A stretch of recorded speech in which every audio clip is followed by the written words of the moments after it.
Okay. We're going to do it now, everyone. And you'll know it when you hear it because you'll hear music and everything. Okay. Do I have everything? I sure do. All right. Here goes. Test. Make sure my voice is still coming through. Okay. 3, 2, 1. I'm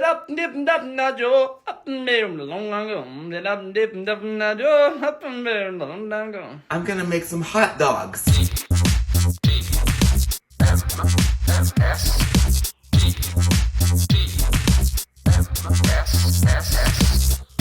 The morning stream. There can be only one.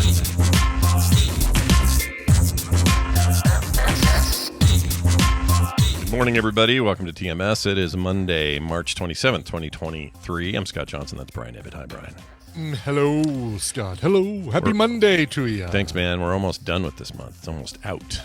I know. Yeah. March, is it going to leave like a lion?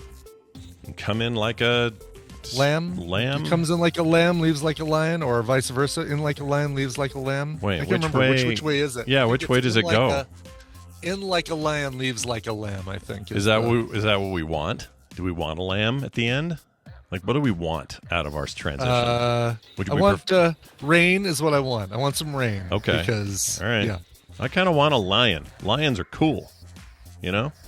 Big. Yeah, but that means big scary weather. It's all about the weather, Scott. Oh, is that what that always meant? It is, yeah. Oh. It's like if you come in with really crappy weather, March will end with really nice weather. It is the stupidest farmer's almanac prediction ever. Yeah, I don't like it. Why did they? So whenever someone says the lion is the king of the jungle, that never made sense to me because they live in the Sahara. They live out in like big sprawling desert stuff. They don't live in the jungle, I don't think. Right. So why did they do that? Why wouldn't they say jaguars are the king of the jungle or freaking, I don't know, leopards or something that lives in the damn jungle? When they took a lion out of its element, out of the savannah, and dropped him into the jungle, boy, he ruled that place because they didn't know what to do with him. They thought, oh, what the heck is that furry thing doing there? And why is it eating everything? Yeah, very weird. All right, well, mine isn't going out like a lamb at all. Mine is still snowing here. We had huge snow yesterday, and I don't know why. It just came out of nowhere. Suddenly It was snowing. It was a little bit warm right before, and then it was really cold, and it snowed all day. And then this morning I wake up, and it's kind of melting again. It doesn't make any damn sense to me. So whatever. California, keep your stuff to yourself, please. Keep your weird weather patterns over there. Colorado March is the second snowiest month. February the snowiest, March is the second snowiest. When I run into people like, oh my God, how is it still snowing? My mom even texted me today and says, I can't believe this snow. And I said, I can believe it. I believe it. March is the second snowiest month here in Colorado. You've lived here almost your whole life.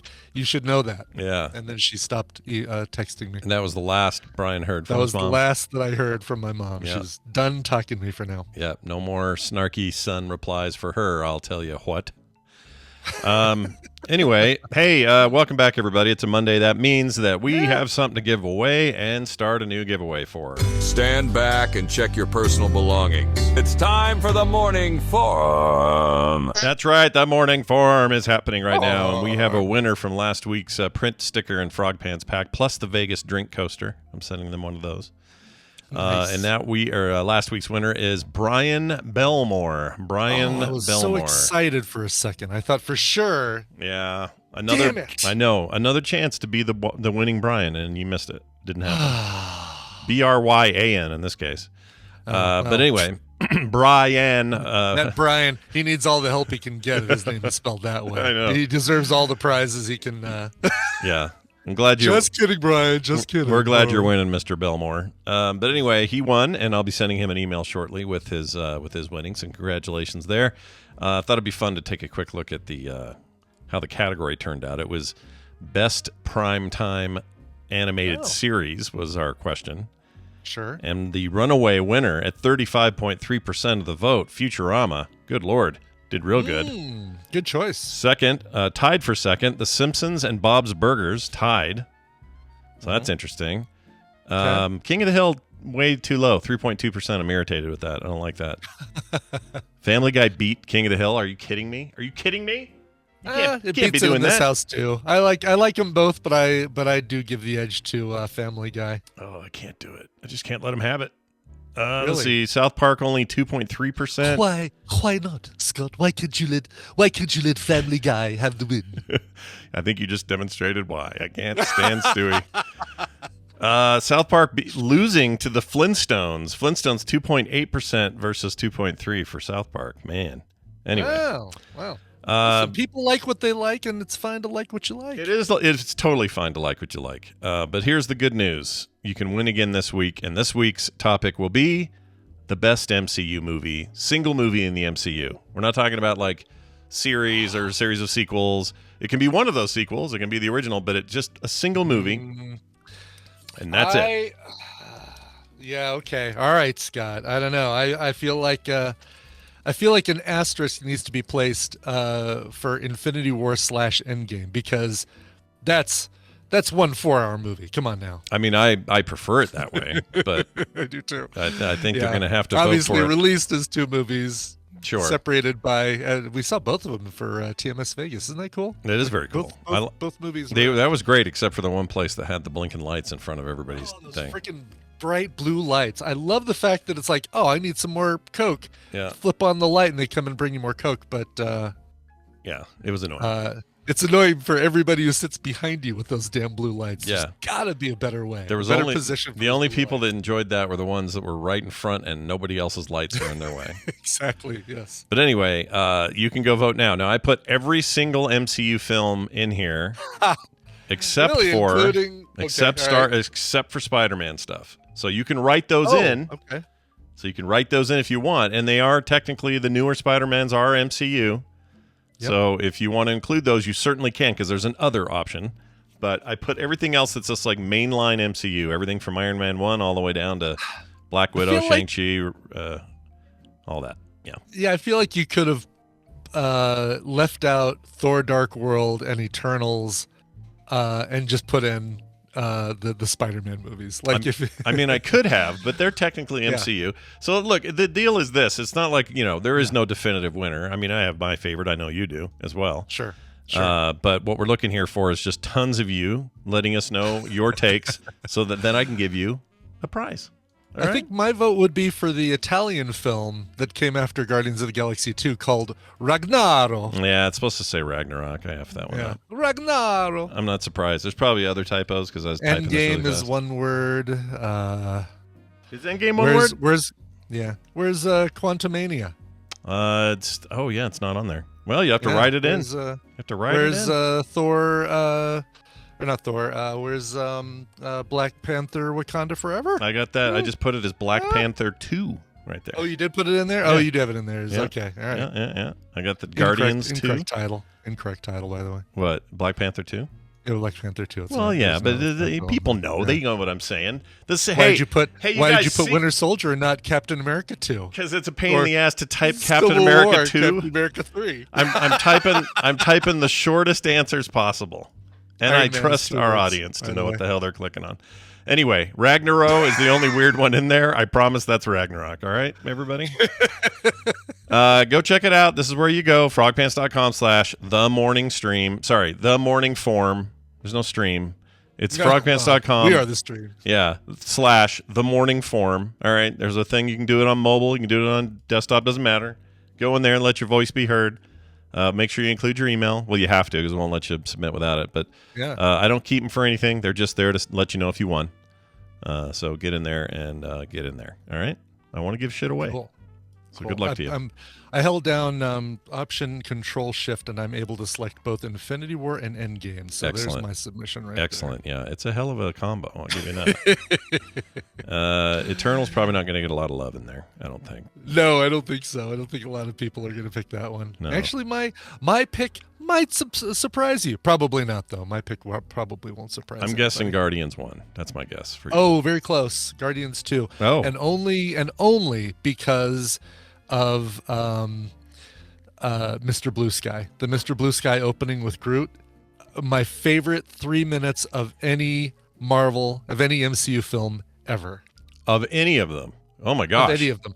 Wow. Listen, I love the battle, the Civil War battle with like 48 different MCU people all fighting with each other. But for my money, like, you plunk me down in the theater and say, okay, Brian, you can only watch 3 minutes of any MCU film, I'm picking Mr. Blue Sky with Groot. It's just so, it's great. Like how, they're in the middle of this big fight and they're all like still chatting with Groot as he's like dancing and, No, it's a great intro. I love it. I just wish I liked the rest of the movie as much as the first one. I think the first one's just a better overall film. But that intro's good. That intro's good. Yeah. Yeah. Yeah. I don't know what I'm expecting from 3 other than, it's supposed to be a little tears is what I'm expecting. Yeah, some tear jerking. Do we have some predictions on this? Can't be a spoiler because we don't know. Do we have any predictions on if and who may kick the bucket from the Guardians? My prediction is probably an easy one. I think. Yeah, because he's announced that he's not doing any more Guardians films. Yeah. So I'm pretty sure Drax is out. Yeah. And I'm pretty sure that maybe even Peter Quill is out. Oh, really? Yeah. Oh. That's my gut. My gut is telling me that. And I don't know why. I don't have anything to base it on. Okay. But that Peter Quill ends up doing some heroic deed that ends up being his demise. Interesting. Yeah. Okay. Like to save Gamora or something. Like gives his life to save Gamora. Yeah. Or Gamora 2.0 or whatever we're calling her. Right. Yeah, that's as close as I have to any others. I don't. Interesting. Okay. Yeah. I'm with you on. I think Drax is the easy one. If they do a second one, I probably. Ooh, man. Could be Rocket. Rocket's a central part of the story of this third one, I've heard. So yeah. Could be. Well, I mean, the trailer, you get a lot of Rocket origin story plus High Evolutionary is supposedly the one that made Rocket what he is. Sure. More than just a all raccoon. Right. Yeah. We'll see. We don't know. Don't kill ELO. Okay, Claire. We won't kill ELO. It won't happen. ELO is going to be fine. I don't know if it'll be Mr. Blue Sky. I don't know if we'll get any more ELO. Yeah. But that's hilarious. Actually, that will be interesting to see what he taps into, trailer aside, because, there's always some music in the trailers, but what will be like the big song hook, classic song hook that will be revived and everyone will go rush out and stream it and buy it. I don't know what it'll be. Yeah, no kidding. Yeah, that second song you get too in Guardians 2 with Yondu and his arrow that yes I knew come a little bit closer, you're my kind of man, and this thing is just zipping around wasting Ravagers. It's great. I wish that would have been Me and My Arrow, that song, Me and My Arrow. Why didn't they do that? Come on now, MCU. There would have been a great Apples and Stereos song was a 90s song, so it wouldn't have worked. Oh, that's true. You got to be 70s. 60s, 70s, maybe top end of the 80s, no more than that. Maybe. Yeah. Yeah, oh, good. One less person to conflict with my Google searches. The famous composer named Scott Johnson has passed away. Everyone. Oh, no. Thank you, chat room, for letting me know. One less stumbling block on Google. Just kidding. All good feelings to him and his family. I assume he had one. All right, let's move on. Yes. You want to ever piss your wife off in the car? I've got a perfect solution. Check this out. What was I going to say? You're going to tell us how you pissed your wife off in the car. Sorry. She get mad at your quick loss of focus. My quick loss of focus. I think what it was is I saw the Gwen thing in top, and it's supposed to be at the bottom. I know, yeah, you can move that. Yeah, I added that because I didn't see it. That's what threw me. I thought, did I write this twice? No, I did put it in there just as a reminder. Okay. So you can get rid of that. All right, that's out of there. How to super distract Scott. Yeah, we found the way. Just put in a note that throws me, and I'm good. Here's what you do. You go to a drive up with her, and you sit in the car, and oh no, this is a different thing. Hold on, did I tell you this? I already told you the story about how she hit me in the arm because she ordered Tickle Pips. We did this. Okay, Tickle Pips. Yes. So this is a different thing. Trying to remember what it was though. Now, shit, I've conflated the two experiences. I pissed her off in the car. Oh, I know what it was. Okay, so we're in the car. So do we need to call Kim? I think we might need to. Might be having a medical moment here. So she's in the car. I'm in the car. We're driving by ourselves, and we're taking dinner to a neighbor who just had surgery. So we're loaded up. The whole car smells like chicken. She always makes a big lemon chicken with all the stuff, and it's great. So we're doing that. And as we're driving, her phone rings, and it rings through the car. Oh, sure. So she's got her phone tied to her car. It says number not recognized. And my first inclination with that sort of thing is ignore it or just end the call, right? I just don't care. Send it to voicemail, exactly. But she's like, no, I want to see who this is. So she hits accept, and it's her guy that does her pest control stuff. Comes out to the house and sprays around the house, around the exterior of the house for spiders and stuff. And the reason he's calling is he's trying to see if this spring we need to have another treatment or not. So it's kind of a cold call, kind of a, hey, do you guys need pest control again this year? And he's going to come out and do it. So he's talking about that and just asking her how she's doing. And I'm being kind of a dick and holding my finger hovering right above the end call button. While she's talking, like in case it's like turn your key, sir, like you basically need to quickly end the call. Yeah, just in case there's this goes weird, or as soon as she says bye, I'm gonna go wham. I just like ending calls. It's great. Yeah, which I know is a lot of people already know this about me. But anyway, so I'm hovering there. She's in the middle of conversation with him. Takes a turn. We go over this curb, not curb, but like a dip, and the car went like shifted, and I went boop and hit the hang up button. Not on purpose, but I was that close to it. I was like a little, millimeter away from the damn thing, and I am laughing hysterically because I didn't mean to do it, but I thought it was because it was mid sentence. This poor guy, like I felt bad, but also I thought it was really funny. She did not think it was funny. Oh. And she was so mad at me for the next 5 minutes until we got there because I am maniacally laughing in this car because I ended their call prematurely. Anyway, so don't do it if your wife's pissed. Like, if you don't want your wife mad, don't do it. All right. But if you want to irritate them, this is a great way to do it. And it's not like, at least she has an out and saying, oh, yeah, I just drove through a bad area and the call got disconnected. But it's easy to explain to the caller why how things got hung. If she's not going to say, "Oh yeah, my husband was hovering over the disconnect button." Yeah, how's she going to explain this to him? This is going to be bad, and I'm laughing too hard. She's just completely frustrated with me. Everything's fine now. No, no divorce proceedings or anything. Okay. All right. We almost had 2 Scott Johnson RIP messages to send out. Yeah, and she goes. I think her words were, she looks at me and kind of gasps and goes, "Why do you have to be such a dick when that happens?" Or something like that. And I was like, honey, I swear I didn't mean to do it. I'm holding my finger up like it's evidence. I'm going, I didn't mean to do it. Look at my finger. I didn't do it. You hit a bump. It was a bump.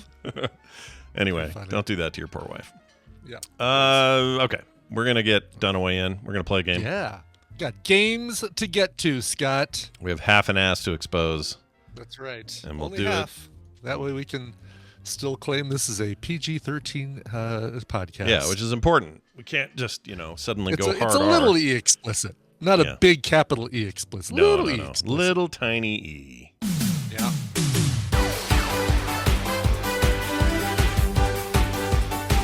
Look who it is. Mr. Brian Dunaway wandered in from outside, and he's here now. Hi, Brian. I did. Oh, hi, Scott and Brian. Hi.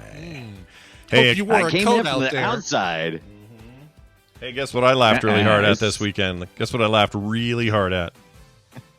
Your Film Sack intro was freaking funny. Oh, my God, it's so good. Oh, good. I went back and listened good. again yesterday just as I was like, hey, I don't ever listen to shows. Let me make sure I didn't leave a big gap at the beginning or do something dumb. So I went in there and checked it. Right. I listened all the way through your intro. It was funny as hell.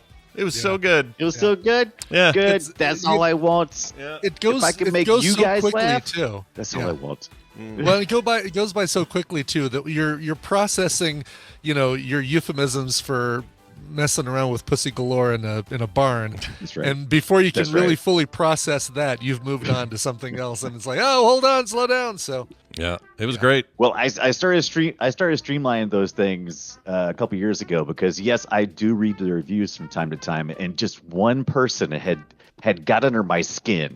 They said, these intros are too long, and I felt attacked. I'm like, you felt like they were "What?" going after you. And- yeah, I get it. Yeah, so I started timing them, and I'm like, oh wow, yes, I'm going like 3 minutes long sometimes. I'm like, okay, I can streamline this a little. Well, what bit. you've So done I is did. you've built the perfect little package of weird random hilarity and word salad. yeah, I'll bet Yeah. you other film shows that cover movies and stuff are jealous of what you're doing. That's what I think. Yeah. Oh, Anyway. I'm jealous of what you guys do. You're Well, so good here's- at what you here- do. And the other film sack intros are jealous of your of your intros. Dude, Whatever, Songsmith. song. That's right. Brian's song stuff lately has been killer too. So And, and then Randy's there too. Randy's got his thing. He's got his here are the three he's- rules. He's got Three it. rules. Yeah, the three Thanks rules for of coming to the Howard Johnson's Schenectady. all right, we're gonna play a game, and this is half-asses, which is great because we already have people involved in contestantship, right? We have people who are already set to win this thing. So Brian Ibbett's gonna explain it, the rules, what we have to do to prepare, and who might win. Brian, take it away. Well, certainly. Welcome to the Morning Half-Asses, a trivia game where I'm actually going to be giving Scott and Brian the answers. I'm going to give them a category and 6 possible answers. 3 of those are correct answers. 3 of them are just downright BS. B to the S. Depending on how confident they feel with each category, they can provide 1, 2, or 3 guesses. If you get any wrong, you get 0 points for that round. Get 1 right gets you a point, 2 right gets you 3 points, and getting all 3 correct gets you 5 freaking points. You'll get the player with the most points after 3 rounds wins the prize for their contestant. This is me going off script because I like mixing this thing up and then I lose my place. The player with the most points after 3 rounds wins the prize for their contestant. Contestants will be pulled from members of the TAD pool that aren't able to listen live. Scott, you're playing for John Walters in West Michigan. Nice. Thank you, John, Yeah, for being That's my a guy. great name, Yeah. John Walters. John Walters. That sounds fake. Yeah. It's as real as it's real to me, man. Real to me, man. That's right. And Brian, you're going to be playing for Andrew, who goes by NZ Shale when he's in chat. He's in Hamilton, New Zealand, which is what the NZ stands for. Oh, I love. Yeah. Oh, I talked to NZ. Oh, yeah. Awesome. Yeah. Okay. I'd love to win something for Shay. Yes. It's your old pal. All right. All right, let's get to today's questions. Starting with number 1. Which of these people is a former school teacher? So before they landed in the career that we know them best for, they were a school teacher. 3 of them were. Which are the 3? Your choices are Sting, Meatloaf, Sheryl Crow, Gene Simmons, Jennifer Hudson, and David Bowie. 3 of these people were school teachers before they were the thing that we know And them see, for. it's so tricky because they could have just been a substitute teacher. They didn't have to have a full career, True. right? They Yeah, could have that's a just good point. been. I think I know all 3 of these. I think. Cool. Look at that. Really? Mr. I Mr. think I don't know any of them. Confidente. Yeah. One of them's I dead don't easy. I even know the grade he taught. Oh, wow. Yeah. Okay. But Wow. the other 2, I'm not 100% sure, but I think so. Wow. Yeah. All right. Give that a big These wow. all. Got, I will tell you that there's a couple of them that seem like shop teachers. Right. There, I locked in 2. Okay, They're you probably guys- wrong. You guys both locked in, and you both locked in on Gene Simmons. Absolutely correct. Yeah, and I think that's the one Yeah. you know what grade he taught. Yeah, 3rd grade. That's the one my I know. understanding. 3rd grade. Gene I didn't know he Simmons, did 3rd grade. third grade. Yeah. All right, Yeah. kids. Got long I've my got tongue some is. Gene Simmons merchandise I'm going to be selling you before class starts. To make sure you get that. Did he stick his tongue out when he did that too? It was like, Yeah, he must have. Yeah, exactly. Yeah. You guys also both settled on Meatloaf. Hank No. Aday. No, what's his last name? Charles Aday. Hmm. I remember his last name is Aday, A-D-A-Y. Can't remember his first name. Meatloaf. No, I'm sorry. He was Damn it. not a teacher. Aw, Sting he absolutely was delicious. And Sting's, that's why Don't Stand So Close to Me about a teacher in a Lolita situation. Cheryl Crow is our other teacher. Cheryl Crow, also former teacher, and all she wants to do is I ring swear- that bell. Oh man. Meatloaf seems like the shop teacher. He totally it- does seem like a shop teacher, doesn't he? Yeah. Yeah, Oh my Marvin. God. Marvin Yeah. a day. Thank you, Jedi71. Marvin a day. Jennifer Hudson was never going to happen because she was too young when she was working. She's Yeah, acting. I mean, she went Yeah. right And not into David Bowie. American Idol. yeah. No. David Bowie's always been a weirdo. He would never have done. I'm trying to remember what was a former job for David Bowie. There was some weird thing that he did. Being a free spirit. Yeah, that's it exactly. You know my favorite. I hate saying this. He would have never taken a career job. He might have worked at a burger joint. He would never have worked at I don't know, at the DMV or something. The DMV. Not going to happen. My favorite Sheryl Crow song is "It's a Weird Thing" because it's a duet she did with Kid Rock. Oh God. And you like that one? I hate Kid Rock, but I really like that duet. It's really good. Oh yeah, I did too for the first half of the summer that it came out. Yeah, I played it a lot. They played it a lot. You're not wrong. But I used to think that was such a great song. Anyway, I like Every Day is a Winding Road. I like Leaving Las Vegas. Yeah, there's that Tuesday Night Music Club album was pretty damn good because it was great. Co-written by a really, really talented musician. I like her. Kevin She Gilbert. should go back to teaching. She seems like she'd be a good teacher. She seems like she would be a good teacher. Yeah. Yeah. Why not? You made your money. Boy, did she have a rough go at Woodstock.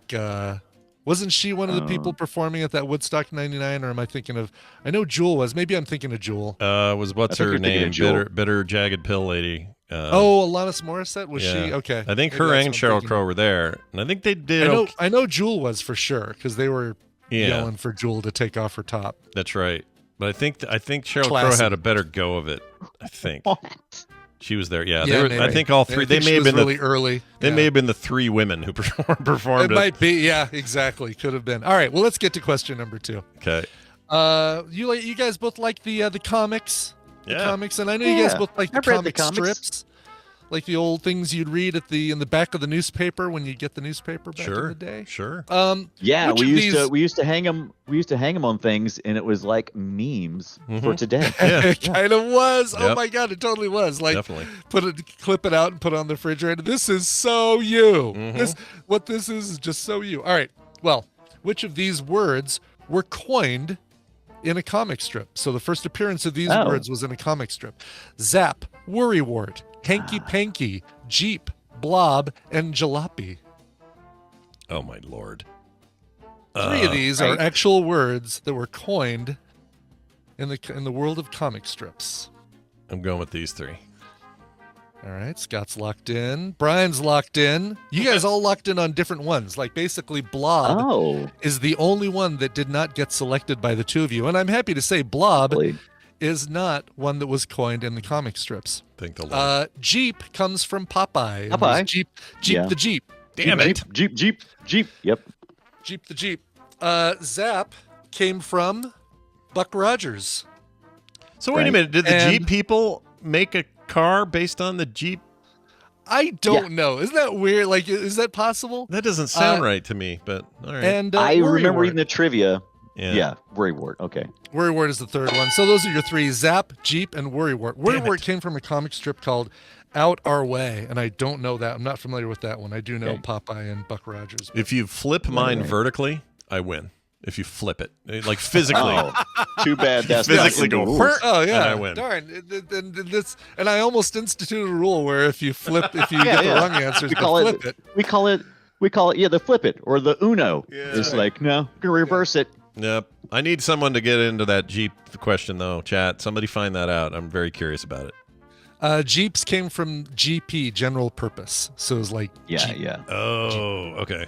Oh, wouldn't that be GEE? I don't know. Then they probably went with Jeep because everybody recognized it from the comics. Right. Maybe. Right. All right. Maybe. Okay. All right. Damn it. Let's get to the last question here. And I know a favorite game of both of yours is the wonderful game Monopoly. Well, which of these 6 are officially licensed versions of Monopoly? Oh, nice. Powerpuff Girls, Duel Masters, Michael Jordan Air, My Fantasy Baseball, Jackson 5 Special Edition, and Barbie.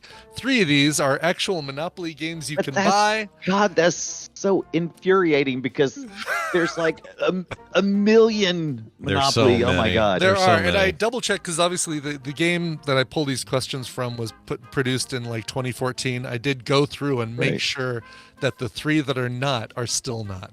Like that they haven't added. Well, it's like this.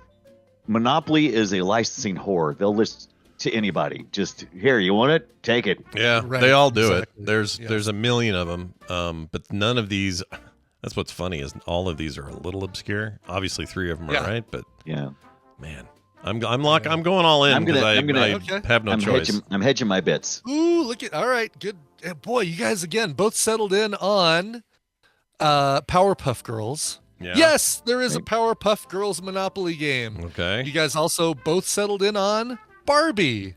Believe it or not, and I had to look it up to double check and make sure they haven't added one. There is no Barbie Monopoly game. I felt like it was bait.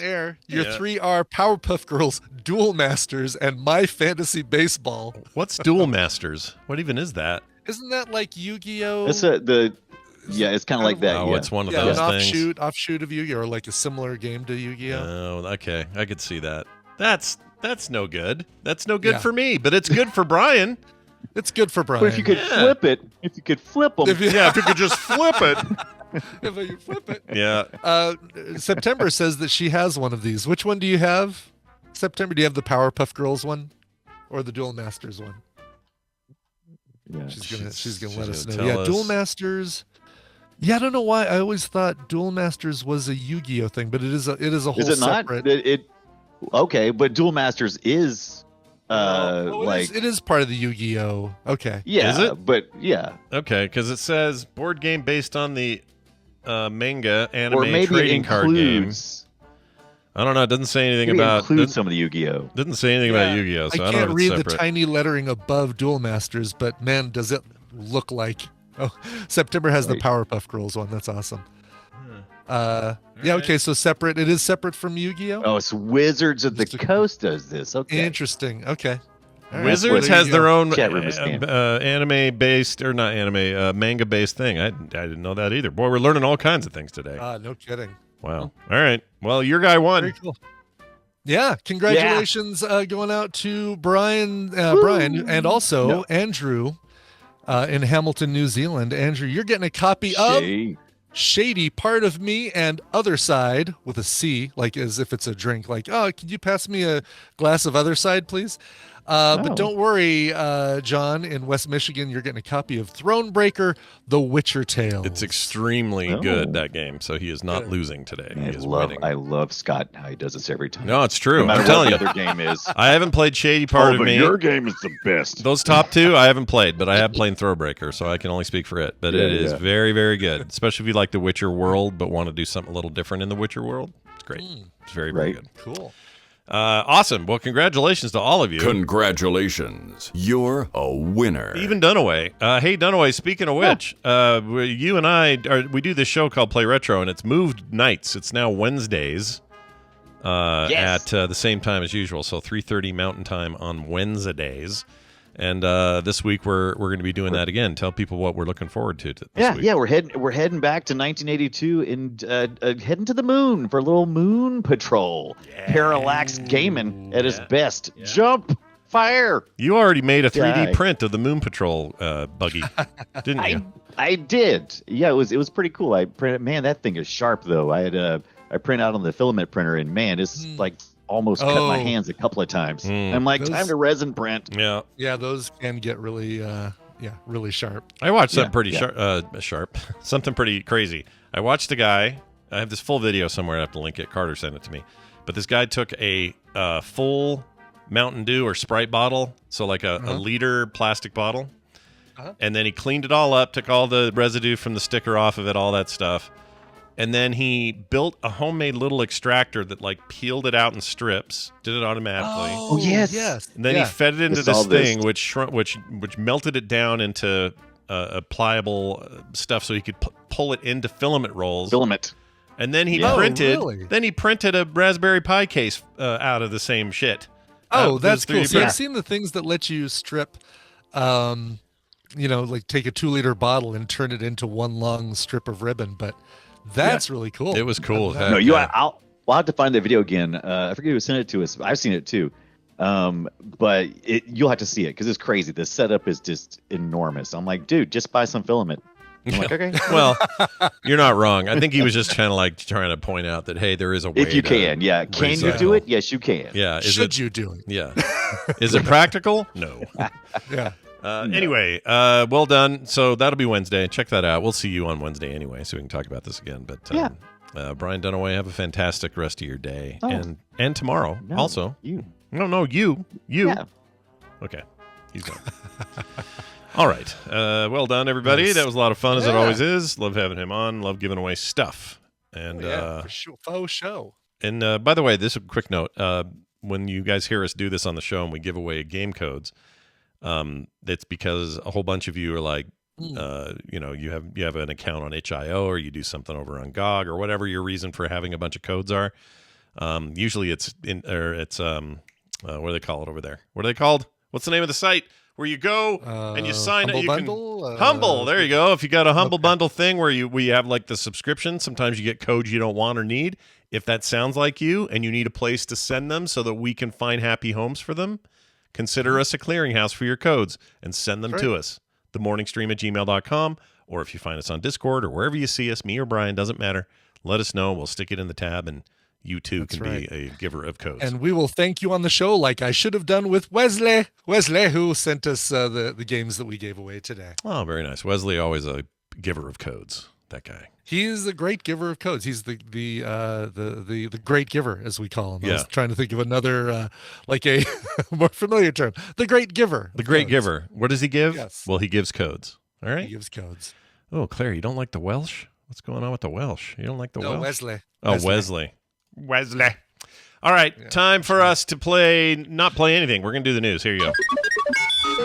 It's time for the news, brought to you by... I don't play the news. Film Sack, get the latest episode all about Goldfinger and find out what happened to Random Task in the process. It's true. It ain't pretty. That's Film Sack, wherever you get your podcasts. Yeah, that was a bit of a shock, the Random Task news. I didn't know about that. Oh, kidding. Like we're looking up the Austin Powers parody, and sure enough.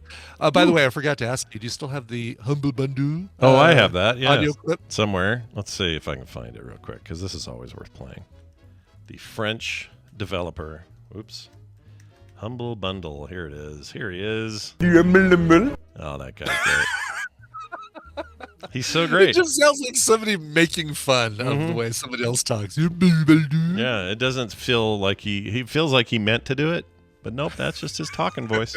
It's just him. Here's your first story. A Fukushima man. That place famous for the earthquakes and the nuke stuff. The nuclear reactor issues. Yeah, a few years ago. Oh, jeez. Very different news story about them today. A Fukushima man arrested for defecating on another person's bicycle seat.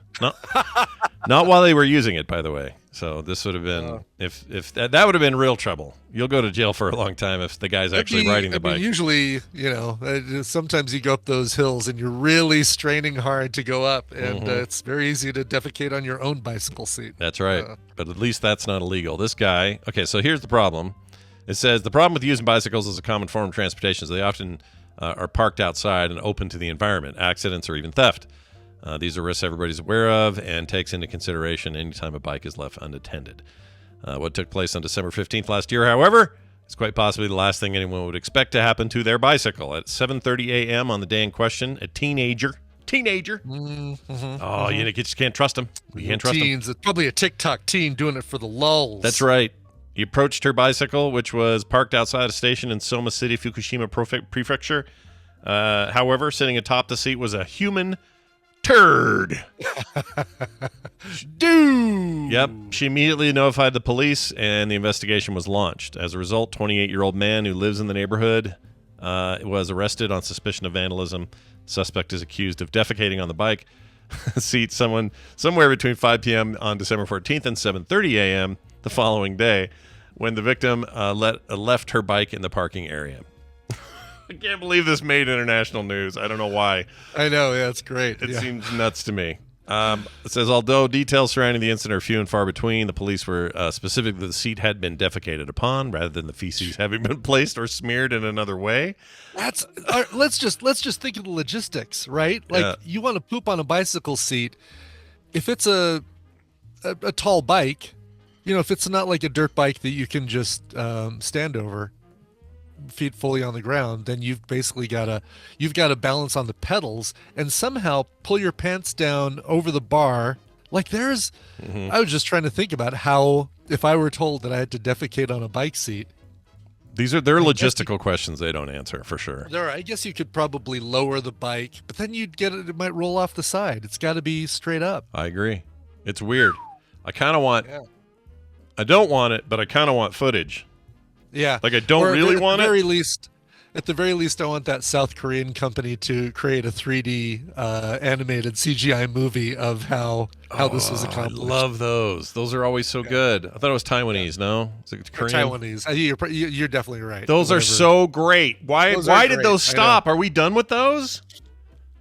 Yeah. A lot of things happen in our day and time. Why are they not making one for every single event of note? Guaranteed it's something that we could get AI to do very easily. Like that's going to be the next thing. If we can have a AI Seinfeld that's pixelated but still kind of quickly generated, we could easily have copy and paste a news story, get an animated video of what happened. I kind of want this now. All right, I'm all in on AI now. I'm all in. That was it. That's all it took. Yep. I was waiting on something big, and this is it. Take my art and use it mid-journey as long as I get this in the process. Yep. Well, speaking of somebody who I always think of as a little bit AI generated, Steven Seagal in the news.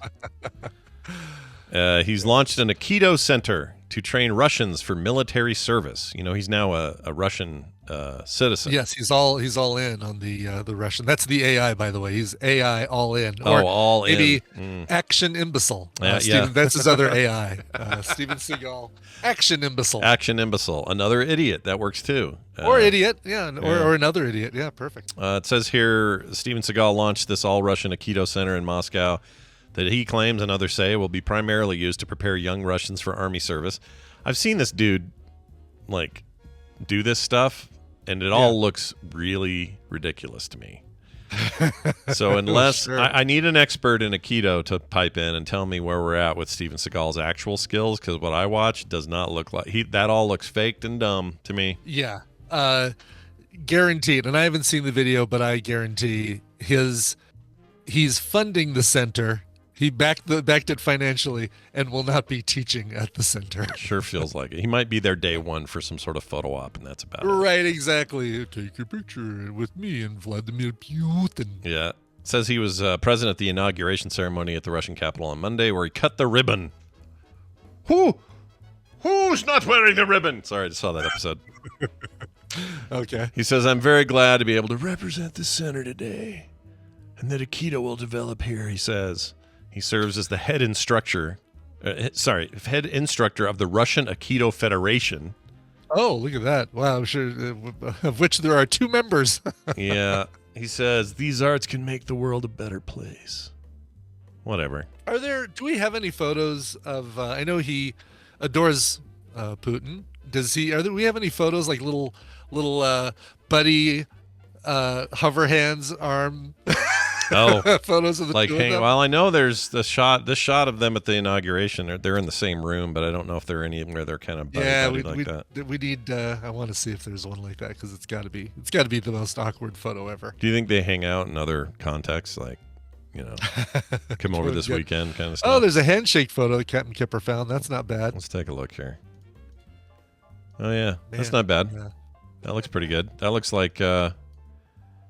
Wow, that's a short table for Putin. He likes those big, long tables. I know, exactly. You know what I mean? And it's also like, wow, Putin having to reach that far over is a thing. Oh, there's another one. That's a pretty good one. Pops and Recline found one of the 2 of them, maybe at a hockey game or something. It's like they're. Let's see. So maybe they do hang out. Maybe they're buddies. Maybe they're like, hey. Well, I know it's very propaganda positive for them to have some American, and I think they overestimate our regard for him as a Hollywood quote unquote action legend. Right. American beloved action star Steven Seagal. Yeah, I think maybe they don't know what we know, and what we know is that he kind of sucks. Star of the incredible films Under Siege and End of List. Yeah. No, really, this is End of List. This is all we have. Oh, it's End of List, yes. Not movie called End of List. That is just End of List. So at this, I wonder what Putin's telling him. He's like going, All right, this right here. This is where I mean, what's he telling? What do you think he's saying? He's totally saying, I completely killed my cousin with the dog. Yeah. I completely sicked the dog and Yeah. on him. And I totally had him did that. killed. Wait, was that? No, that was Kim Jong-un, wasn't it? Was that? Yeah, it was Kim No, Jong-un. Yes. Putin would have used. I totally killed that guy on the plane. I guess he would have used Seagal to kill a guy. That's what he would have used. Actually, yeah, probably. Yep. Now that Or he's at least make him pop out of a cake. Pops and Recline posted another one that's basically Seagal doing the bunny ears behind Putin's head in a photo op. If this is real, this is fantastic. This might be my new wallpaper. Is he phone doing wallpaper. it, or is that other guy doing it? I can't tell. Here, Oh chat. yeah, hard to tell. And also, The way that Seagal's grinning, it feels like it's him, but those fingers look too skinny and pale to be Steven Seagal's. yeah, he didn't tan his fingers that day. Yeah. Okay, that's probably fake, but I love it Yeah. because I just don't think Putin would let it slide. You know? No, are you kidding me? Once he sees that, photo, have Steven Seagal killed. I don't care if he is. He leans over to Steven Seagal. Please have yourself killed, he says. Please have American beloved actor Steven Seagal killed.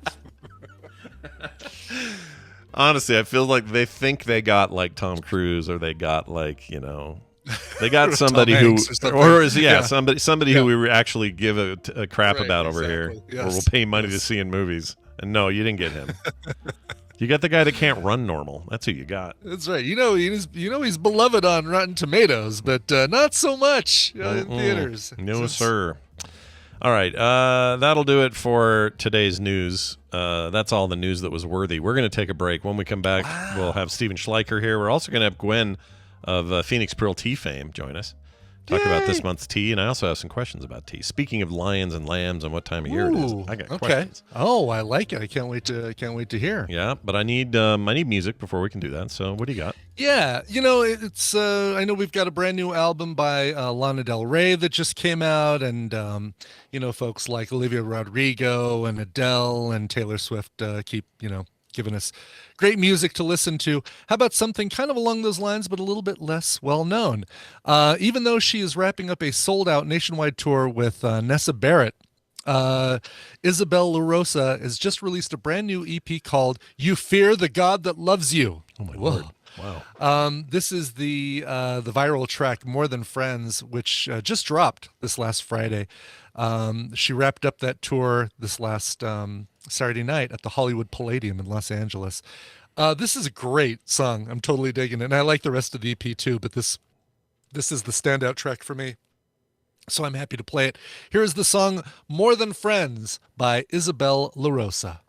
I'm rapping all day and I'm rapping all night. Rapping to the beat and I rap it up tight. I rap in the morning and I rap till I'm done. And everybody knows that I'm number one. Cause I'm rapping, I'm rapping, I'm rapping, I'm rapping, I'm rappity rapping. I'm rapping, I'm rapping, I'm rapping, I'm rapping. Binging on Netflix.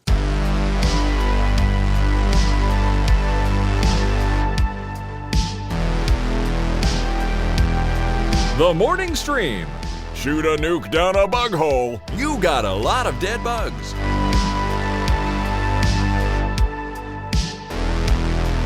And we've returned. Tell me who that was one more time.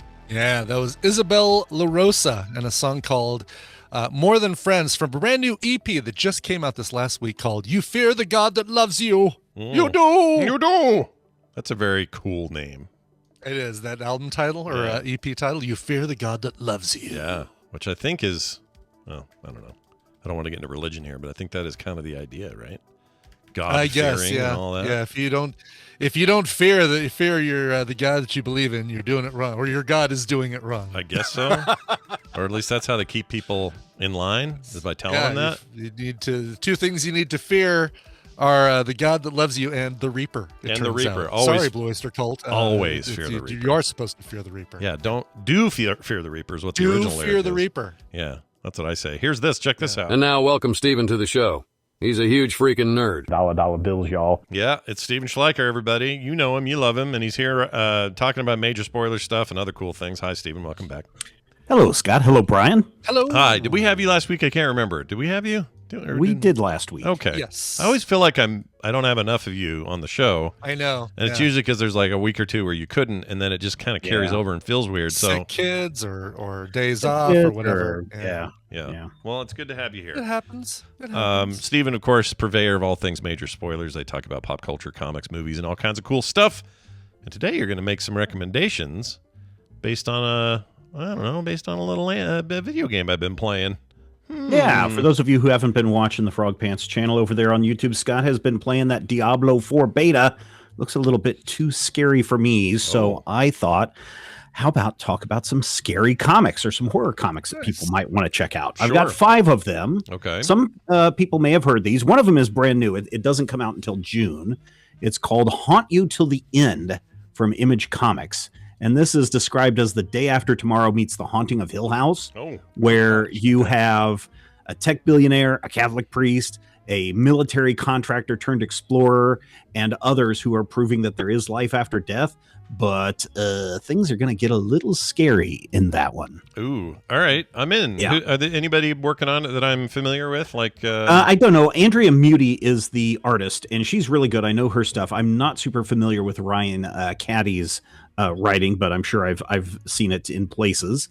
But yeah, it looks kind of creepy. You know what I'm excited about is when an apocalyptic event happens. I can't wait for these. Is that what you're most excited about? Because I could hold off on that. Well, one. not that part, but like what I'm excited about it is that all the billionaires are just gonna have to deal, you know, because they're gonna be in these groups where it's like this guy was a plumber, this lady was a teacher, this guy was a billionaire, and this kid over here was in college. And that billionaire's got no power in the group. He's just he's a big a turd as any of them. He's just as expendable as any of them because money means nothing. I love that trope. I think that is so much fun to play with. Yeah. Anyway. Yeah. Eat the Rich has a whole new meaning in the apocalypse. Yeah, you got to eat them. You got to eat them. All right. They're good eating. Yeah. So my next one actually goes by 2 different titles. The title that is the official one that they put out on the newsstands is I Hate This Place, but you can get the variant covers which have the original title for the series, which is F This Place, but without just the F, but With adding the real word for there. Yeah. Okay. This is from Kyle Starks, who's a great, brilliant writer, and Artyom Topolin, I believe is how you say the artist name. This is a story where Trudy and Gabby inherit a farmhouse that they haven't been to in a long time. And once they get there and get inside, they really can't leave the farmstead because of creepy ghosts and goblins and monsters that are patrolling the lands. And there's also a thing where, and I see Scott's rolling through it right now, there's a mobster guy who has stolen a lot of money, which also happens to be buried on that land. So you get a little bit of that all together in this story. It's pretty graphic as well, so people need to be aware of that. But you need to learn the house rules if you want to survive. I Hate This Place. Okay, I'm in. This one. That's from great. Image Comics. That's also out in trade right now. All right. What else we got? Oh, I love this. Immortal Hulk. Tell me more. Yeah, so people are like, well, how come we don't have a Marvel Comics on the list, Steven? Well, here it is. The Immortal Hulk, the issues 1 through 50 from Al Ewing and Joe Bennett. This is a fantastic horror series where we actually go back and we explore. Back in the day when the Hulk first came out, the Hulk was a horror comic, and now they take that to a whole new level as Bruce Banner needs to fight his inner demon, and the demon is coming out. Yeah. And that is the Immortal Hulk. I read everything up to, I think maybe it was just 1 through 50. I can't remember. That's all it is. That just ended, I want to say in November, of last year. I might be 10 issues behind, but anyway, it's great. This is one of my favorite Marvel comics I ever read, and I'm not even that big of a that big of a Hulk in the comics kind of guy. It's just not the thing I run to, but I thought Immortal Hulk was really good. It reminded me of like, I don't know, raving about it. Almost like X-Files meets something. I don't know. It was really great. Loved it. Yeah. Highly my recommend number it. 2 is a little bit of stunt casting. Also because it's on here because people are saying, well, you had a Marvel on the list. You didn't have a DC Comics on the list. Stunt casting comes in the form of one Bruce Campbell. Yeah. You know Bruce Campbell. Sure. Bruce Campbell and the Army of Darkness and all of that. Well, he has a comic book out at DC Comics with Eduardo Rizzo, Sergeant Rock versus the Army of the Dead. What happens in the closing days of World War II as Hitler unleashes a horde of the undead, and Sergeant Rock and his troop are set to fight against the menace. How does he show up in this, or is just the Army of No, the he's Dead? the writer. Bruce Campbell is the Campbell writer wrote of- the comic. Okay. Did write the comic. Interesting. What? There's he does a great bit when he's asked, well, how did you wind up doing this? He was like, well, I was so broke, I was going door to door, even offering my services as a comic book writer. And DC said, well, I guess we'll give you a few bucks, boy, and had me write this series. It's a 6-issue series. I think they're about halfway through it right now. Yeah. So people can still go and pick it up. It's Sergeant Rock versus the Army of the Dead. Is Sergeant Rock still set in like Vietnam? Yeah, time? World War II. World War II, not Vietnam. Okay, I always thought it was Vietnam. Interesting. Yeah, it kept shifting depending on what war was going on. Is it well? I mean, well, I guess I haven't read it, but is it well written? Like, do you feel like it is? It's surprisingly weirdly fun. Okay. DC just finished up their Deceased line where it was basically zombies and vampires versus the DC universe. So seeing this is kind of a fresh, different take on DC's zombies. Okay, I'm in. I think I really liked Deceased. I thought that was a great run. Yeah. So I'll check this out. As silly as it sounds, I think I'd be in. All right, tell me about number 1 here. Finally, we get to Something is Killing Children from James Tinian IV and Werther Del Edera. It's from Boom Studios. This is one where children are going missing, and they're not all coming back. Those that do talk about horrible monsters that are doing, well, killing the children. And the introduction of Erica Slaughter, who is here to kill monsters and has to deal with all the repercussions of what goes on. The Something is Killing the Children universe has expanded greatly since this series first started out as a 6-issue miniseries, and now it's been turned on into an ongoing.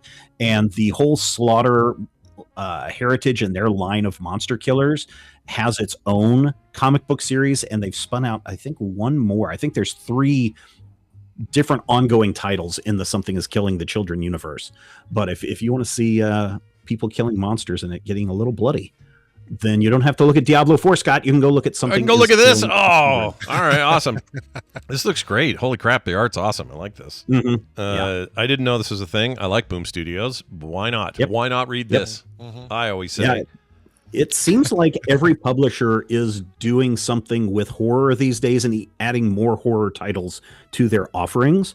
So I thought now would be a good time to talk about some of those. Do you think we're we heading into like a resurgence of this sort of stuff? It feels like we are a little bit. Like people are back into not zombies, but I don't know.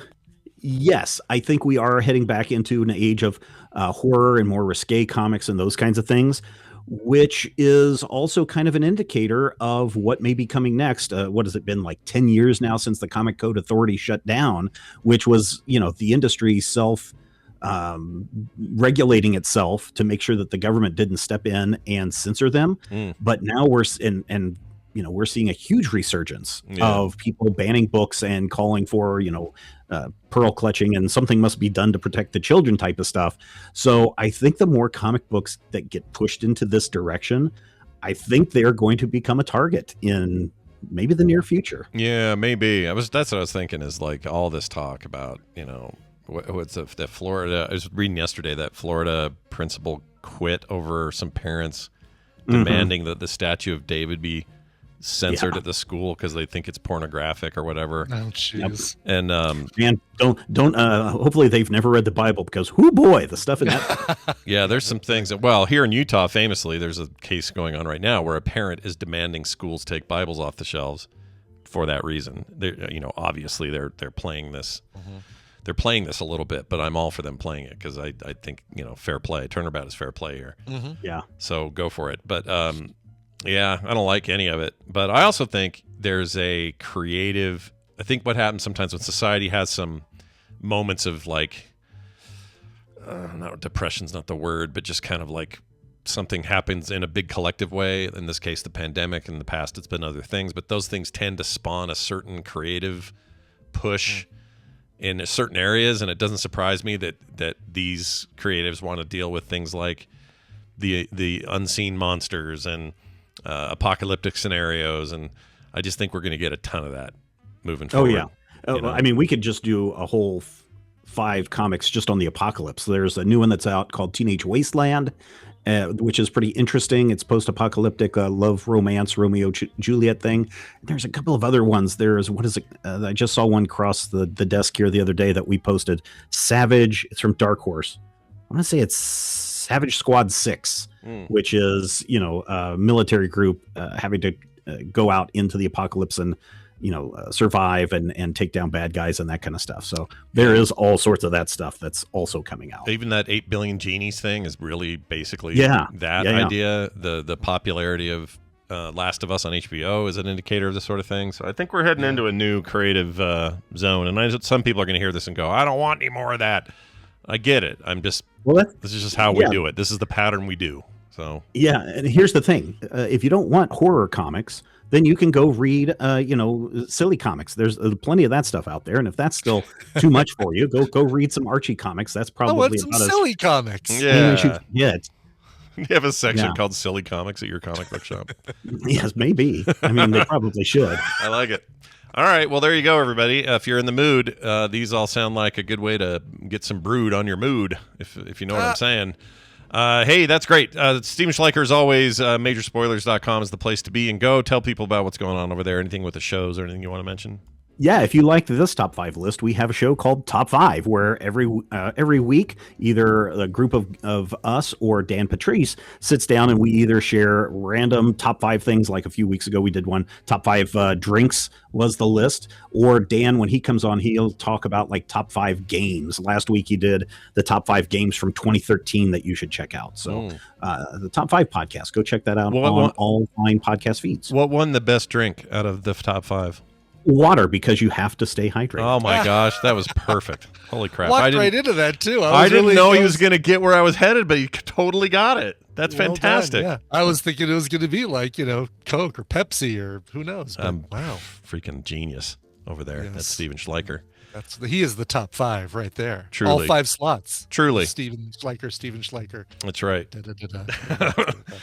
We're going to bring fill in the rest. No, you've given them the start. Now they know what direction to go. Yeah, you nailed it. Gwen Gunn joining us shortly.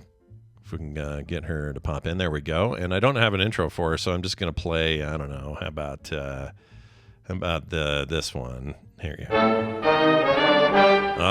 It's Gwen. Gwen joining us, talking about tea. Welcome back, Gwen from PhoenixBrillTea.com. And if you're a tea supporter on the TMS Patreon, then you already know the good works of Gwen. We're going to talk about some of that as well. Gwen, welcome back to the show. How are you? Hello. Good morning, boys. How are you? Nice to see you. What do you got? Tea there? You got some tea? What else would I have? I was going to say, it'd be, even if it's like a cappuccino, you got to say it's tea. Yeah. Regardless. It would be horrifically off-brand, Scott. I know. It's a good point. What was I thinking? Anyway, it's good to have you here, and we're going to talk about some stuff. Do you know what the tea is of the month? I don't even know what we're sending people this month. Do you know what we're sending them? Yes, I do. I do know what the tea of the month is. Yeah. What is it? Why is it awesome? Those are the 2 questions. Oh, well, if you want to know why it's awesome, that's going to be a much longer conversation. I'll take whatever. Okay, as I talk and I stall a little bit, known as the Johnson technique, I just keep talking and keep stalling. You just make stuff up. Whatever. So, yeah. I have prepared for the last few months, I've been doing like the seasons as they change. The January box was a dead of winter, something to warm your bones. The February was something with the promise of the warmth of summer, that, the warm heart of your loved one during Valentine's Day, et cetera, et cetera. Sure. And for the March box, which is the next one to go out, we're about a month staggered. I'm doing the coming spring. So green. A very green box, green teas. So if you like green teas, you are in for this box. Okay, I do like green teas. Yeah, me too. It's my favorite of the teas. I like it more than the black teas or the other colors of teas.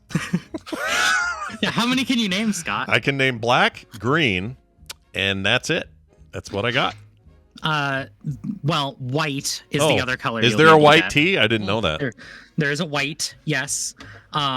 The other ones are not named after colors, so you'd have a harder time with that. You got like otherwise, what's a Darjeeling tea? Does the orange black tea. pico? Okay. Orange pico doesn't count as a color. Orange Pico, actually, a lot of people think it's because it's named after oranges. It's named after the Swiss Royal Orange family. They are the oranges. Like, Really? Yeah. They were Really? called, their names Yeah. was the Oranges? they are the Orange Royal family. Their last Wow. name is Orange, and Okay. they founded the Orange Pico grading whatnot. Yeah. So Orange Pico is a grade of black tea. Did they live in a castle or a grove? The King's Grove. Kingsgrove. I love I that. think I played bass for Kingsgrove in Did high you? school. Yeah. Yeah, they were great for a while. That last yeah. album, though, kind of a bummer. Um, Anyway, all right. So I didn't realize yeah, that. So we've got Darjeeling is black tea. a white, but, we got a white, we got a black, we got a green, and then otherwise you've got Wulong. are all teas derived from these categories? Like they're all one of these? There's not like an infinite number of teas to work from, right? There are 7, if you want to be specific. Okay. 7 varieties. right. And they all come from the same leaf. Camellia sinensis is Got the it. tea leaf. All right. But Wait, is that, so why out is it sometimes green, sometimes it's black, but it's same Well, leaf? To be quick, Yeah. you know when you bite into an apple and it starts turning like brown, oxidation. Oh. The oxygen gets in and changes it. When you oxidize tea after it's broken, it turns into black tea. Okay. And you oxidize the leaf and dry it, you have black tea. If Okay. you want to stop the oxidation, you can either pick it and never let it break, pick it very, very, very carefully, and you get white tea. Okay. You can pick it and it breaks slightly, and you stop it from oxidizing by tossing it in a pan or steaming it like a vegetable or roasting it in an oven, and you get green tea. Wow, that's wild. I did not know any of this. Okay. The vast majority of green tea you've ever had has been pan fired, Oh, really? Like someone cooking? literally in like a giant oiled wok. Oh, wow. Okay, but why there's a is lot it the considered like roasting coffee beans, basically. right? Exactly. It stops the oxidation process by activating the chemicals, and I could go on, but you probably don't So, want me to. well, let me ask you this: the caffeine present in the leaves, does it change based on this process? Like, No, does it? not at all. Okay, so if I drink a green tea with the exact same amount of caffeination as I did, say, a black tea, I was always told it was a different hit. Like it was like a smoother one. Everybody or, thinks that. yeah, why is that? Why do we think that? Who's been lying to us all these years? I big coffee. I don't know. The English propaganda machine at play. Yes, I like all of these answers. Yeah. But Big coffee. No, green tea, black tea, all of them have the same caffeine, except very high quality white tea. Okay. Because despite the fact that it's the softest, caffeine is a natural insecticide. Caffeine evolved to kill bugs that are eating the fresh growth. Oh, great. And the very freshest growth is loaded with caffeine so the bugs don't eat the fresh tea. They want to eat the older tea leaves. The plant wants to grow the new leaves, so the very, very freshest buds before they unroll into leaves have a high amount of caffeine. So what's called silver needle white tea is the tiny little buds at the very end that are sharp and long, and they pick them, never let it break, and let it basically keep it as is, and all that caffeine powder stays on it. Okay, so when you get a white tea from some fancy tea shop, you're basically asking for the most caffeinated version of tea when you're there, right? Well, whole leaf tea, yeah. Matcha has a lot more caffeine, but matcha's a whole nother bag of beans. That's a different thing. Yeah, matcha's got a lot of sugar in it, doesn't it? Like a ton of sugar? No. Matcha is just powdered green tea. Okay. Yeah. It's very particularly made. It's very hard to make. Right. Oh, really?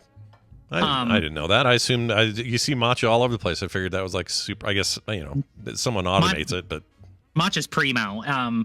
You look at a leaf and you see the little skeletal structure of the leaf. Yeah. matcha, they remove the skeleton from the leaf to only leave like the leaf meat in the middle.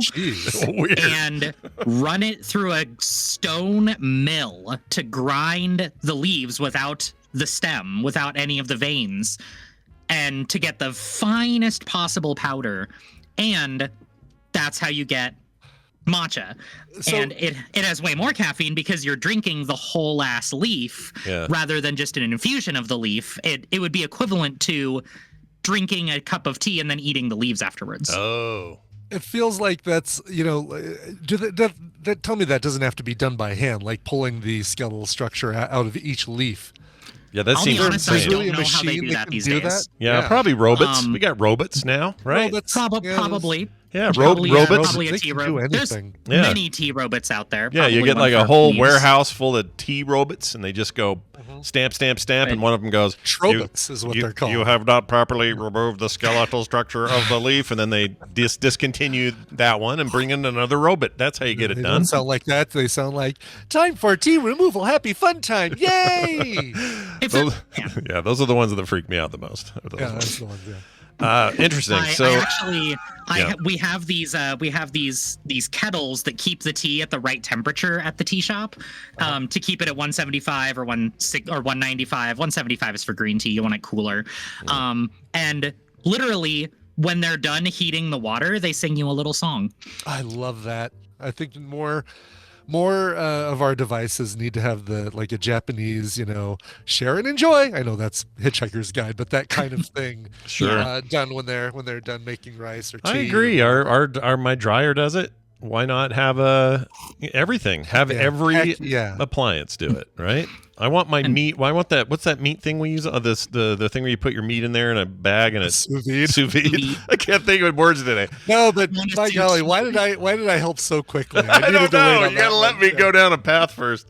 But I want my sous vide to go bling. Your sous vide is done, or something. Yeah, exactly. Yeah, all this AI work. Will anyone Your think meat of this? is now complete. Yeah. It's funny. I see in the chat room, Blonde Leon is mentioning the Zojirushi rice cooker that sings when they turn it on. The hot pots that we use are Zojirushi as well. Oh, okay, that's cool. Yeah, Zojirushi is known for rice cookers and water boilers. I didn't know that at all. I thought it was rice cookers, and that's all they did. That's interesting. But to answer your previous question, the other varieties are Wulong, which is halfway between green and black. It oxidizes a little, then you cut it off. That's what I'm drinking right now, is a Wulong. Mm-hmm. And then we've got Pu'er, which is fermented, and yellow tea, which is very, very complicated. And I don't have time to get into it. Okay, let me ask you about the fermented. That seems like a weird one to me. Like, does it taste good? Yeah, I mean, humans have been fermenting things as long as there have been humans. Yeah. We love fermenting. Yeah. But you've had kombucha, I assume. I have, yeah.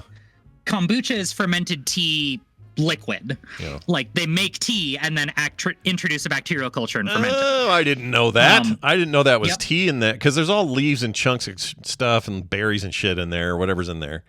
And what kind of kombucha are you drinking, well, Scott? like somebody made some here. I can't remember who gave it to us, but somebody made a batch of it, and it had DIY kombucha. Yeah, which is, I mean, there's stuff at the store, obviously, but I don't know how good that stuff is. But the DIY stuff, which is, I don't know, supposedly the right way to do it, according to this person who gave it to me, they had like tons of little leaf particles and weird shit in there, and I didn't know any of that was tea. I assume some of it was, based on what you're saying. Probably. Yeah. So that's interesting. I didn't know that. Huh. No, yeah, it's fermented tea liquid. Pu'er is fermented tea leaves. So you like a sourdough, you get all these wet tea leaves before you dry them and introduce a bacterial culture into it, and the leaves ferment for a while before they dry. How do you get your bacterial culture? What do you decide to put in there? You just like wipe your butt and stick your hand in there? What do you do? You don't do that. Okay. You definitely don't do that. Well, what bacteria does it like? Like, is it, hey, give me some of that earwax or whatever? It's like a sourdough. You have a bacterial culture that you have cultured. Traditional choux pu'er, like you get in a brick from Scotland, Scotland, China, Puer Village. I don't know why I said Scotland. Where the hell is my brain right now? I don't know. You get your bricks from China of Puer. They are fermented with ancient bacterial cultures, literally hundreds and hundreds of years old that they've been making this stuff with. It's man. like, I mean, I if I'm going to invoke Scotland, I might as well invoke it again, like Scotch. You know, you have your high grade Scotch that's made from a very specific culture of fermented whatnot. Same with Puer. Puer is called Puer the same way as champagne is different from sparkling wine, the same way as tequila is different from mezcal. Okay. You get to call it Puer because it uses the specific ingredients, the specific bacteria. I wonder if anyone's scared of the idea of ancient bacteria. You know, that's where Ancient the bacterial cultures, huh? yeah, that's where you get your clickers and your zambies. It's from the ancient bacteria. You got to be careful there. All right, so here's Isn't the whole idea behind clickers that it's a new bacterial culture that it recently evolved? No, it's something evolved. So it's what's the name? It's not bacterial. It's Cordyceps. fungal. Cordyceps. Yeah. So the fungus wouldn't jump to humans until it did. And Right. that's the idea there. It's pretty scary. Evolved. Yeah, I don't like it. Okay, so let me ask you the seasonal thing before we're done today. This is just something that's been in my head. How do you know what's a good? Because they're all hot, right? So for winter, you're like, oh, here's a perfect winter Unless tea. you ice it. But how come? Well, I guess you could, yeah. And of course, you mentioned the kombucha thing. That's always served cold. But I guess what I'm saying is, how do you know what season deserves what tea type? You know? Ooh. Like, how does that decision even get made? You're well, like, wow, this one yeah, really that's a good warms point. me It's up in the winter, and you know, It's that harvest pumpkin one that I love. Obviously, the fact that it's got pumpkin means it has to be done in the fall. But yeah, the seasonal availability versus seasonal what's good in which season. Yeah. kind of thing. Okay, yeah, because So, availability makes sense to like- me, and I would think that they would do it based on that. But is it just, you know? If you mean, how do I know what to serve people for a season? Sure. Yeah. I have many ways. If you mean from the point of view of like a tea grower, there's a whole thing about when to pick your leaves and which season they come from and all that. Well, as our direct corner of the street dealer of tea, how do you decide? Let's say you've got all the stock in the world from everybody, all the seasonal stuff you need. How do you decide? Hey, this is a spring tea and this is a summer tea and that sort of thing. I make some shit up. Yeah. Nice, excellent. Basically, it is pulling from classic culture ideas of the season, you know. What is an autumn tea? Well, autumn is the time of harvest. So an autumn tea is full of fruit. It is warm feelings of, you know, all this stuff. Winter is cooler temperatures of teas that make you feel like you're sitting by a fire.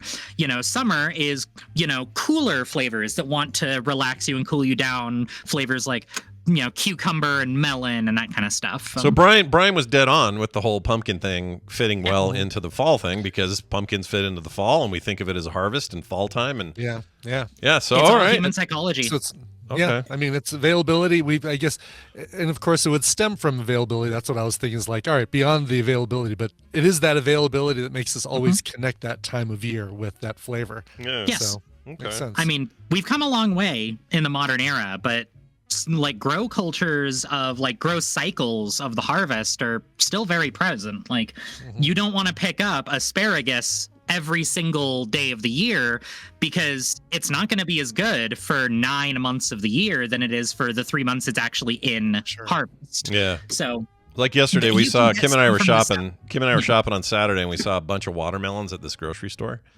And she got this look on her face like, "That's not right." I'm like, "What's the wrong? They're just It's watermelons." She goes, "That's that we are so out of the right season for that." And I'm like, "Oh, right, these things have a season." So she goes, "Go see where they were made." And I went and looked at the stickers, and they all came from Mexico. And I guess there are parts of Mexico where these can they're all year long. temperate enough. But will it be as sweet, or will it be as Yeah, you know, it won't. the flesh be as red? No, probably not. Yeah, and Because- if I believe anything I saw on any TV shows recently, there's a big bag of cocaine right in the middle of those things. You know, that's where all the drugs smuggled come in from. with the watermelon. Yeah, yeah. That's my understanding. Oh, I thought you meant just like cocaine grows naturally in Mexico. So like if you grow a watermelon in Mexico, it naturally has cocaine in it. Yeah. No, I mean, I've talked on the show That's about just how the terroir of Mexico. we would go to, when I was a kid, we'd go to Lake Powell and we would eat watermelon and dump the seeds near the base of the water of where the coastline of the lake was. And then we'd come back the next year and there'd be like 4 or 5 big watermelon patches that grew out of what we planted. We used to love doing that. To me, that was freaking magic, man. Oh, that's great. Oh, I loved it. Okay, so there you have it. Tell me, it's winter's ending, spring starting. For all the cultural reasons, what tea am I drinking? What do you want in my body right now? So, well, I'm about to send out the March box of the coming spring. So I've got a few green teas. You invoked the name Darjeeling before, which, as Claire Gack mentioned so educatedly in the chat room earlier, Darjeeling is because a bunch of Scotsmen came to China during the Opium Wars, stole a bunch of tea leaves, and brought it over the mountains into India to grow outside of the realm of China, so they didn't have to pay taxes on it. They didn't know that tea grew naturally in India already until they'd already planted it. Really? That's a bummer, isn't it? No, they had no idea. So they're just like, China, we want tea, and China, doesn't want to give us tea without a bunch of taxes because we got them addicted to opium. Yeah. So we'll just grow it in India and buy it there, and then they grew it and sold it to the Indians, and they're like, hey, that's like the stuff we grow over there. Weird. That's pretty funny. It's a different variant. Yeah. Chinese tea and Indian tea are different variants of the leaf. So Darjeeling is Indian soil and environment with Chinese flavor profile. So it's very different. Okay. So I have a Darjeeling green tea that is, very different from other green teas because it's Chinese flavor profile with Indian terroir. It's called the End of Watch because it's grown in an old military outpost that got turned into a tea plantation. Oh. Tea estate. Okay. I have the Radiant Smite for the paladins out there. It is a traditional Chinese chutney, a little bit acidic, a little bit more of a bite to it. And I have a brand new one as well. All 3 of these are new to the menu. I am introducing the Jungle Tempest, which is a green chai. I know you like the chais. Yeah, and Brian likes the Tempest. So and this I is like perfect. the Tempest. Yeah. Oh, perfect. Absolutely. Yeah. It uses a green Guayusa from Ecuador, which is like mate, but not. Very green and earthy in its flavor, with traditional chai spices, cardamom, ginger, cinnamon, pepper, and spicy mango. Oh, all right. That adds a little something I didn't think of before. Chunks of mango, some ancho chili, some good stuff like that. Yes, Claire, chai is tea. It is tea with spices. It's black tea with spices. Yeah. It's hard to ignore, isn't it? I mean, it's like, you try. She types in all caps. It's basically like she's yelling at me. Mm-hmm. I know. And she does it in short bursts because she knows if the paragraph's too long, she'll get timed out on the thing.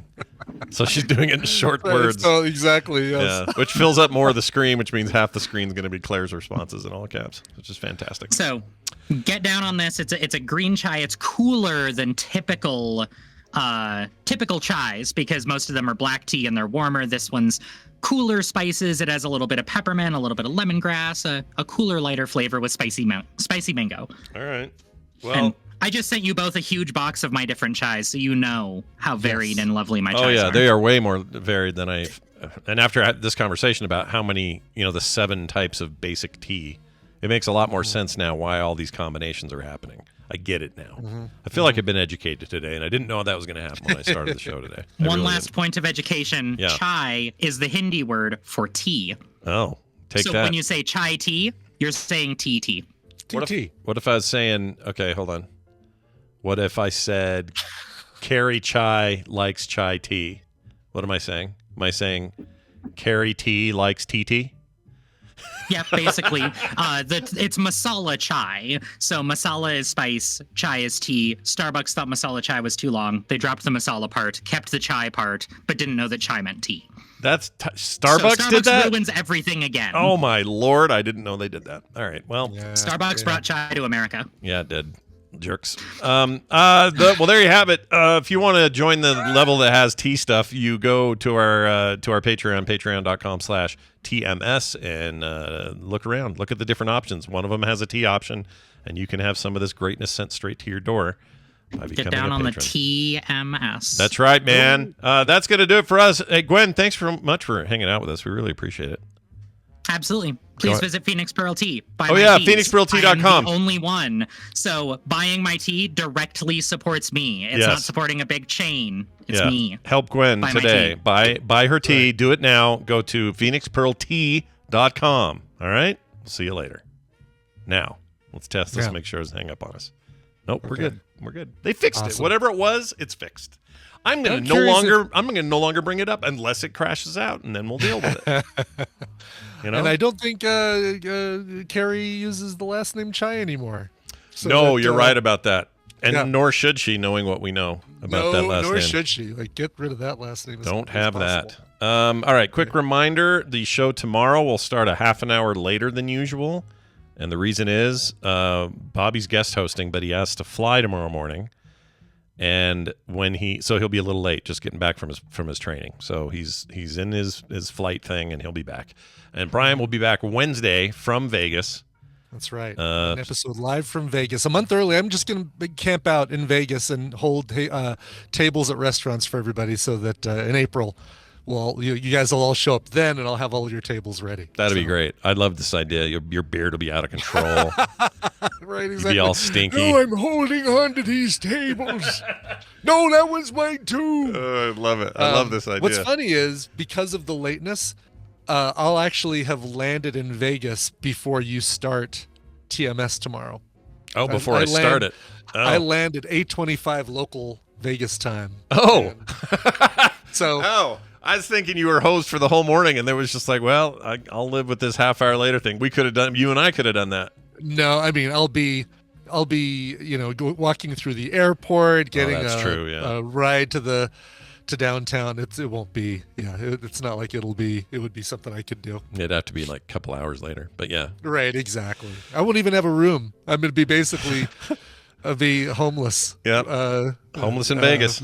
Yep. Homeless in Vegas. There are plenty of others there just like that can hang out with you. Man, I drove a guy in my Lyft last week who lived in the Las Vegas tunnels for 3 weeks. Wow. Was he there just to experience it, or what was his deal? No. He had some roommate problems with drugs. They were like really into drugs. He was recovering. He couldn't do it, but he had no other place to go. His family wasn't nearby or taking him in or helping him out. Long story there, but it was a long drive, so I actually had a lot of time to talk with him about it. But he got out of those Las Vegas tunnels 2 days before the big flood that happened that ended up drowning a lot of people in those tunnels. That was bad. Oh, man. It is. There's documentaries and stuff out there you can find about these tunnels. Crazy. It's insane what's under there. So weird. Yes. Yeah. Well, anyway, there you have it. Also, we got a quick question about half-asses that I'd like to ask. I could have done this during actual half-asses, but I love it. This is a good time for it. It says, "Hey Slurp and Burp, happy TMS patron here with a question. I have some it all family members. We're missing some hyphens there. I would love to knock down a peg. He says, does Brian have the morning half-asses stuff archived somewhere? I know you gather from a variety of sources, but I love what you end up picking. There's some great obscure trivia I think could trip up anyone. So do you have this stuff in a place other than? I don't archive it. It's on the site that we use has all of those half-asses locked in. Mm-hmm. But here's a little secret. Aside from the ones that I get from people who submit ideas, I get it from a game that was created by Ken Jennings and Richard Garfield called Half Truths. So you can actually go to Amazon and get the game. This is one box of cards, and it comes with 6 boxes. So good luck, if you really want to cheat, Scott or Brian Dunaway, good luck getting the game and studying up 6 boxes worth of cards. Oh my gosh, that's a lot. Yeah. So you'd have a hard time knowing which ones I use, because I have the decks all shuffled because we played it as a family. It's a great game. I didn't know that they made that game. That's cool. Is that a while ago? So what's that? Was that a while ago? Like years ago? It was a while ago. A few years ago. It was a Kickstarter, and I'm trying to remember who in our in our Frog Pants family backed it, or maybe it was a Coverville listener backed it and ended up with an extra copy of the game and sent it to me. Oh, very nice. Just as a friendly thing. That's great. Well, good job, Ken Jennings. Yeah. You've come a long way since you were playing Monopoly with my sister in your apartment. Or playing trivia with me back in 2015 or whatever it was. We all have too many close connections to this Ken Jennings. We do, fella. yeah. It's a little weird. That's right. Okay, well, that's it for that. Again, tomorrow, Bobby will be here co-hosting. Half an hour later, we're starting. I got to let guests know. I just realized I didn't do that. Well, it'll only be... Oh, and you know what? I just realized... Yeah, one of those guests is Bobby, so yeah, he'll know. Well, not only that, but Bill is in New York visiting family, or maybe Florida. So he's not here tomorrow, so we're coming up with some stuff. So it doesn't matter anyway. Cool. All the guests are already aware of what's happening. In the meantime, after this discussion about tea, you probably want to hop on over to patreon.com/TMS and check out that level and all the levels available to our listeners. One I'd like to focus on is if you sign up today at the... what level is it? I'm not sure. I'll find that later. You get art in the mail from me. That's right. In the mail, it'll come to you. It'll have a standard card back on it. These are like collectible cards almost. And on the front of it will be some unique art that I created for that month's shipment. And it's the only place we send these. So if you want that stuff, some of it's kind of random and weird, not always show related. But if you want some of that stuff, so that when computers truly do take over and you'll be like, well, I have some real art from a real artist here, you can be that guy, all right, or gal. So head over there now, patreon.com/TMS. Everything else is at frogpants.com/TMS. And now we're going to leave, but we can't do it until there's music in the air. That's right. It's a legal requirement. This one is going out to One Sleepy Panda. I love this. Good that we've got some time because I've got to do a whole little theater of the mind. Good morning, Strum and Beat. March 24th, a few days ago, marks the 29th time I'll have sped through our solar system at 67,000 miles per hour. Let's party! Sound like a birthday to me. It absolutely was. Yeah. And since there's no show that day, whenever this can be fit in is fine with me. In commemoration, I've decided to share a short tale of aging. He says, cue the Dear Martha music. But, good goodness. Yeah. Okay, hold on. Let me pull that up. Here we go. Whoops. I work in IT and visited one of my offices to swap out a firewall. While I waited for the lunch hour to take the network down, I was helping our new receptionist get some things from her work from home setup. I scoured the office for a spare monitor, but came up empty. I now share my exchange with the receptionist. Hey, I couldn't find a monitor, but there's a VCR in the conference room cabinet if you want to take that home. The receptionist, with the most dumbfounded look on her face, said, "What's a VCR?" At this moment, I felt the cool blade of time enter my abdomen, twist, and empty my guts onto the floor. To ease the sting of this wound, I asked the cover master to find a song that a bass player would love. Everything is on the table. If that's too vague, blah, blah, blah. Thank you for all the fun. Love the show, though. One Sleepy Panda. Nice. Well, thank you for that, One Sleepy Panda. All right, so my favorite bassist is a dude named Mark King. This guy is amazing. He was lead singer of a band called Level 42 back in the 80s, and his bass playing is renowned. He's a slap bassist and incredible talent on the bass. So when I went in to try and find a cover that Level 42 had done, there was just one that came up that I felt was worthy of what we're playing. And what's great about this cover is that it includes the song that he's covering also includes the words "Something About You," which was the biggest hit for Level 42. How crazy is that? Yeah, wild. I didn't know he was a bassist and the singer. This is news to me. Okay. And you know, I do agree, Flea is a freaking awesome bassist as well. But I just and that guy, the Gary Resner race car driver, that guy, his name? Yes, Primus. Gwendabald, some brother. What's his name? Fornablank. Shit. Fornablank. Anyway, he tried out for Metallica. They said he was too good. Les Claypool. Yeah, that guy's Claypool, great. Yeah. He is great. Yeah. All right. Anyway, let's get to this one. This is Level 42 covering another 80s stalwart, In Excess, and a cover of Need You Tonight. If you like what you just heard, there's a very good chance you will like all the shows on the Frog Pants Network. Get more at frogpants.com. Todd and Janelle are dicks. That is so true. Yeah. Todd and Janelle, you dicks. Todd and Janelle. Janelle. I bet they hover their finger over the hang up button when their significant other is driving the car. That's right.